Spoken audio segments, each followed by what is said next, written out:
Masya Allah, tahukah kamu, ada satu sahabat Nabi yang namanya diabadikan langsung dalam Al-Quran, dialah Zaid bin Haritsah radhiyallahu anhu, sahabat yang sangat dicintai Rasulullah Shallallahu Alaihi Wasallam. Di wilayah Yordania, dekat lokasi bersejarah Perang Mu'tah, terdapat sebuah makam sederhana. Makam ini diyakini sebagai tempat peristirahatan terakhir seorang sahabat mulia, Zaid bin Haritsah, orang yang begitu dekat dengan Rasulullah Shallallahu Alaihi Wasallam. Kisah Zaid dimulai dengan penuh ujian. Saat masih kecil, ia diculik dan dijual sebagai budak, hingga akhirnya ia sampai di Makkah dan diberikan kepada Nabi Muhammad Shallallahu Alaihi Wasallam sebelum masa kenabian. Namun sesuatu yang luar biasa terjadi. Rasulullah Shallallahu Alaihi Wasallam tidak memperlakukannya sebagai budak. Beliau justru membebaskannya dan menjadikannya bagian dari keluarga. Suatu hari, ayah dan keluarga Zaid datang untuk menebusnya. Mereka ingin membawa Zaid pulang. Namun ketika diberi pilihan, Zaid justru memilih tetap bersama Rasulullah Shallallahu Alaihi Wasallam. Ia berkata, "Aku tidak akan memilih siapapun dibandingkan engkau."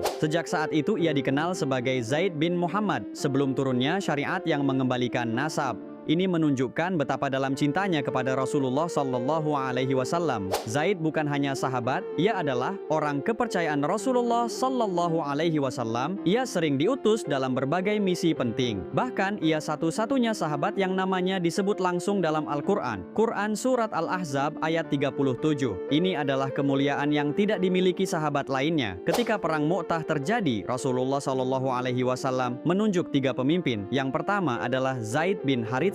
Pasukan Muslim hanya sekitar 3.000 orang, sementara musuh jauh lebih besar. Namun Zaid tetap maju tanpa ragu, membawa panji Islam dengan penuh keberanian. Di tengah pertempuran yang sengit, Zaid bin Haritsah terus maju menghadapi musuh, hingga akhirnya ia gugur sebagai syahid di jalan Allah. Panji itu kemudian jatuh dan diambil oleh sahabat berikutnya, Ja'far bin Abi Thalib. Di Madinah, Rasulullah Shallallahu Alaihi Wasallam mengabarkan peristiwa itu kepada para sahabat. Wajah beliau dipenuhi kesedihan, karena Zaid bukan hanya seorang sahabat, tetapi orang yang sangat beliau cintai. Bahkan diriwayatkan, Rasulullah Shallallahu Alaihi Wasallam meneteskan air mata saat menyebut namanya. Hari ini, makam Zaid bin Haritsah radhiyallahu anhu berdiri sederhana di Yordania. Namun tempat itu bukan sekadar makam. Ia adalah simbol cinta, kesetiaan, dan pengorbanan di jalan Allah. Masya Allah. Kisah Zaid bin Haritsah mengajarkan kita bahwa cinta kepada Rasulullah Shallallahu Alaihi Wasallam bukan sekadar kata-kata, tetapi pilihan hidup yang nyata. Dari seorang budak menjadi sahabat mulia, hingga syahid di jalan Allah. Semoga Allah mengumpulkan kita bersama beliau di surganya. Barakallahu fikum.